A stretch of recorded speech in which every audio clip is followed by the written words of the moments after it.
c'est clair que ça fait kiffer. Bon, on savait qu'a priori il était plus fort sur un dernier tour en tout cas. Mais ouais, la manière dont il l'a déposé, ça a été assez hallucinant. Mais c'est marrant parce qu'il y a une semaine, on faisait notre dernier chrono de préparation à Seefeld et on avait choisi d'aller là-bas parce que le profil de la piste était exactement le même qu'ici. En tout cas, l'arrivée au pas de tir, avec une bosse comme ça, une descente, un virage à gauche avant le pas de tir. Et il a fait la même chose à Simon et à Vincent Jay la semaine dernière. Il a attendu qu'il revienne au cul comme ça. Il a mis une mine exactement la même que ce qu'il a mis à Bergman là. Donc je pense que c'était une bonne préparation. Il l'avait vécu il y a une semaine déjà. Ça représente quoi l'exploit qu'il vient de réaliser là? 2 titres moi j'ai du mal à dire qu'est-ce que ça représente comme exploit, parce qu'on est dans le biathlon, on y est toute l'année, on est en Coupe du Monde. C'est clair que c'est un championnat du monde à Ruhpolding, donc c'est un événement énorme. Après c'est énorme en termes de résultats, c'est clair. Par contre, il nous le fait régulièrement depuis le début de l'année, donc nous on a quand même beaucoup de mal à réaliser ce que ça représente effectivement. Blasé quoi. Non, pas du tout, on ne sera jamais blasé. Mais pour moi, c'est pas plus que ce qu'il a pu faire à Kontiolahti il y a 15 jours où j'y mets un pied d'égalité. C'est les mêmes adversaires. C'est un championnat du monde, il y a une médaille en plus. Mais il est fort depuis le début de saison, depuis l'an dernier, depuis 3 ans maintenant. Donc voilà, c'est tout simplement, il confirme course après course qu'il est le meilleur biathlète du monde. Grand chelem, c'est un mot qu'il ne faut pas prononcer encore.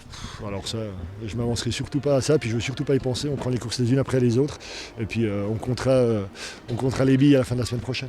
Ça rappelle quand même un peu 2004 avec Raph qui avait remporté plein de titres aussi. Forcément, les comparatifs vont continuer parce qu'ils ont déjà commencé.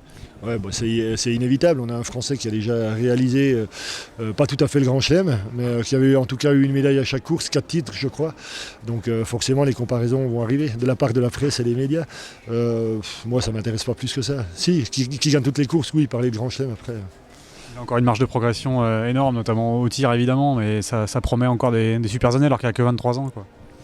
Ouais, il a encore une petite marge de progression physique aussi, parce qu'il est jeune, donc il va encore progresser pendant 2-3 ans, je pense. On ne va pas lui faire gagner 30 secondes sur un sprint, c'est pas possible. Mais je pense qu'il sera à même d'aller encore un peu plus vite, encore plus régulièrement. Et puis c'est clair qu'au tir, il est loin d'être parfait cette année, donc là par contre, il a une sacrée marge. Pour finir, il a fait encore un bon pas vers le gros globe, parce que là Svensson fait 4, donc il a marqué des gros points. Ouais, Svensson il fait 5 je crois. Donc ça fait aujourd'hui il doit lui prendre une vingtaine de points, il va avoir pratiquement 50 points d'écart maintenant au général, ça représente quand même une 2e place. Donc ça commence à devenir très intéressant, même si c'est loin d'être fini. Il paraît qu'il n'est pas très content de son coach de tir. Ouais, moi je suis pas très content de Martin Fourcade, bien qu'il soit champion du monde avec 16 sur 20, mais après contextuellement les autres font autant de peine que lui, donc du coup ça s'est neutralisé, c'est moins bonne performance au tir. Après les conditions elles n'étaient pas aussi simples que ça, c'était venteux, c'était un petit peu piégeux, le vent il pouvait sortir les balles à droite. Donc voilà, il fait une petite bêtise, il le voit pas ou je sais pas, j'ai pas débriefé encore avec lui, mais voilà. Après c'est des balles qui peuvent passer, et puis là il pouvait se retrouver encore plus devant et avec plus de vent, ça pouvait enfin éventuellement le gêner, le fait de se retrouver un peu trop devant. Donc c'est bien qu'il ait fait presque ses erreurs pour rester à la confrontation. Tu vois ce que je veux dire, c'est important. Finalement, Martin, il est jamais aussi fort que quand il est en confrontation. Quand il se retrouve un peu esselé, et puis c'est devant 30 000 spectateurs, tout seul sur le pas de tir, voilà, il peut se passer plein de choses et tu as beaucoup à perdre. Donc voilà, c'est la situation, elle est difficile à gérer et il a malgré tout bien géré, parce que ça aurait pu finalement être bien pire. Et, on a déjà vu Neuner dans les mêmes cas de figure faire 4 pénalités et perdre un titre ou une victoire, voilà, simplement sur le dernier tir, alors qu'elle avait une trentaine de secondes d'avance, quoi. Et voilà, c'est l'essentiel est préservé. Il a fait ce qu'il fallait. Il s'est retrouvé. Heureusement que Émile fait une double faute aussi. Bergman fait son plein, mais bon, ils se retrouvent ensemble à la sortie du tir. Et finalement, il le mange dans la dernière boucle, quoi.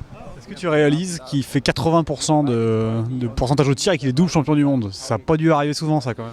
Oui, mais encore une fois, c'est pareil. Si tu prends les pourcentages de tout le monde, là, tout le monde est au même pourcentage quasiment. Peut-être un Bergman qui est peut-être meilleur, peut-être, mais il doit être qu'à 85% finalement. Donc voilà, pour l'instant, les tirs chez les courses hommes, depuis, entre le sprint d'hier et la poursuite d'aujourd'hui, les tirs sont généralement pas bons. Il y a beaucoup de gens à 3 pénats, 2 pénats, 1 pénat. Il n'y a pas parmi les premiers, il n'y a pas de 0, quoi. Il n'y a pas de mecs qui sont avec des tirs qui font 4 pleins, quoi. Donc du coup, il est dans la moyenne des tirs des gens, quoi. Tu vois. Ça démontre encore une énorme marge de progression alors qu'il a 23 ans, qu'il est déjà triple champion du monde. Ça laisse un petit peu d'espoir encore pour l'avenir. Hein. Oui, clairement. Hein, ces situations-là qui sont difficiles sur le moment à vivre, à surmonter parce qu'il y a de l'enjeu, etc. Là, malgré tout, il arrive à les surmonter. Donc il y a un apprentissage dans la compète qui se fait et qui est intéressante pour l'avenir, quoi. Pour lundi, par contre, il va falloir corriger parce que c'est pas le même tarif.